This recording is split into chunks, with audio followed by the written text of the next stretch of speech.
পিতা পুত্র পবিত্র আত্মার নামে আমেন। যে নিজের পাপ গোপন করে সে সফল হয় না, কিন্তু যে তা স্বীকার করে এবং তা ত্যাগ করে সে দয়া লাভ করে।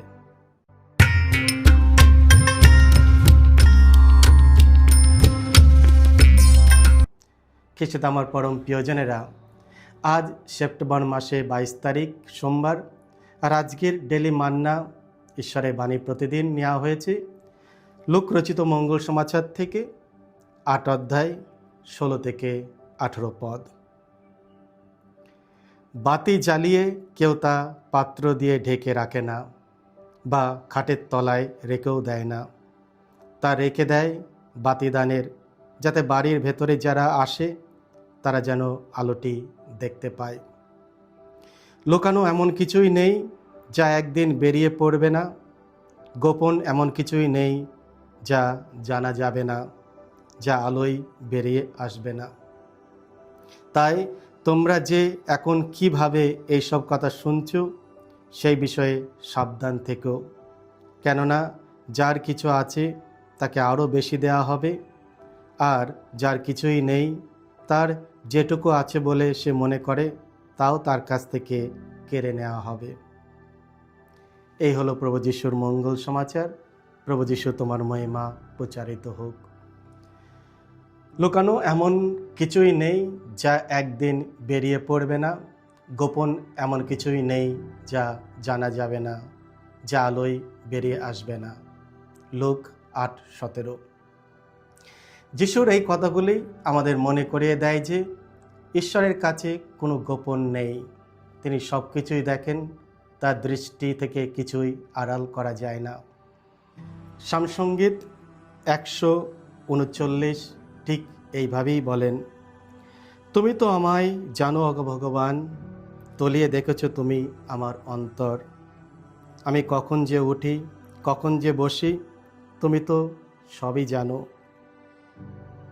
আমায় মনের কথা দূর থেকে বুঝে ফেলো তুমি। আমি কখন যে চলি কখন যে শুই সেদিকে তুমি লক্ষ্যই রাখো। আমার গতিবিধি সবই বুঝতে পারো তুমি। অষ্টপ্রান্তে কোনো কথা আসার আগেই সবই তুমি জানতে পারো অগ ভগবান। তুমি তো পিছনে সামনে আমার খুবই কাছে থেকে সারাক্ষণ আমার ওপর সদা হাত রাখো তুমি। আমরা হয়তো মানুষকে ধোঁকা দিতে পারি, এমনকি নিজেদেরও বিভ্রান্ত করতে পারি, কিন্তু ঈশ্বরের কাছ থেকে কিছুই লুকানো যায় না। তিনি শুধু আমাদের কাজকর্মই নয়, আমাদের উদ্দেশ্য, চিন্তা এবং বাসনাগুলো দেখেন। তার অসীম জ্ঞানে ঈশ্বর সত্য জিনিস জানেন, যদিও তা বাহ্যিকতার আড়ালে ঢাকা থাকে। কখনো কখনো আমরা আমাদের হৃদয়ের গোপন বিষয় বহন করি, দোষ ত্রুটি, লজ্জা, অস্বীকার করা পাপ, অবৈধ সম্পর্ক ইত্যাদি। আমরা ভাবি কেউ তা জানে না, কিন্তু আমরা ভুলে যাই যে ঈশ্বর সব কিছু দেখেন এবং আমাদের সম্পর্কে সব কিছু জানেন। আজকের মঙ্গল সমাচারে স্পষ্টভাবে বলা আছে যে আমরা যা লুকাই তা একদিন আলোতে প্রকাশিত হবে। যে নিজের পাপ গোপন করে সে সফল হয় না, কিন্তু যে তার স্বীকার করে এবং তা ত্যাগ করে সে দয়া লাভ করে। নীতিবচন 28:13। যিশুর এই বাক্যগুলি আমাদের মনে করিয়ে দেয় যে ঈশ্বরের আলো সব অন্ধকার ভেদ করে প্রবেশ করে।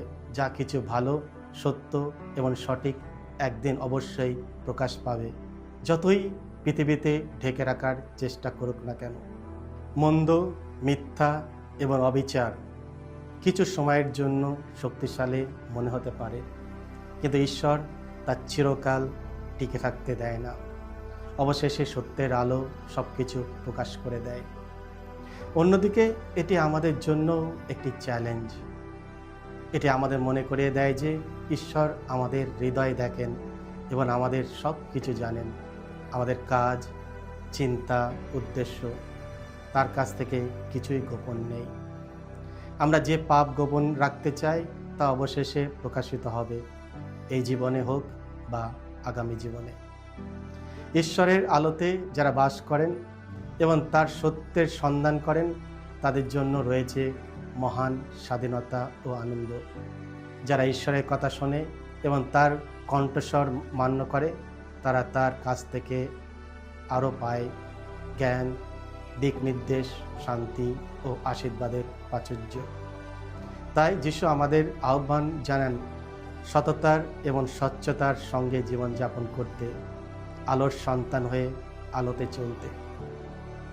এসো প্রার্থনা করি। হে প্রভু যিশু, তুমি আমাকে তোমার রক্ষাকারী সত্যের আলোর দিকে পথ প্রদর্শন করো। আমার হৃদয় ও মনকে তোমার আলো ও সত্য দিয়ে পরিপূর্ণ করো এবং আমাকে পাপ ও প্রতারণার অন্ধকার থেকে মুক্ত করো, যাতে আমি তোমার পথগুলি স্পষ্টভাবে দেখতে পারি এবং আমার জীবনের জন্য তোমার ইচ্ছা বুঝতে পারি। আমি যেন আমার কথা ও কাজে তোমার আলো ও সত্য আশেপাশের মানুষদের মাঝে বিকিরণ করতে পারি। আমেন। সকলকে জয় যিশু। ঈশ্বর আপনাদের সকলকে আশীর্বাদ করুন।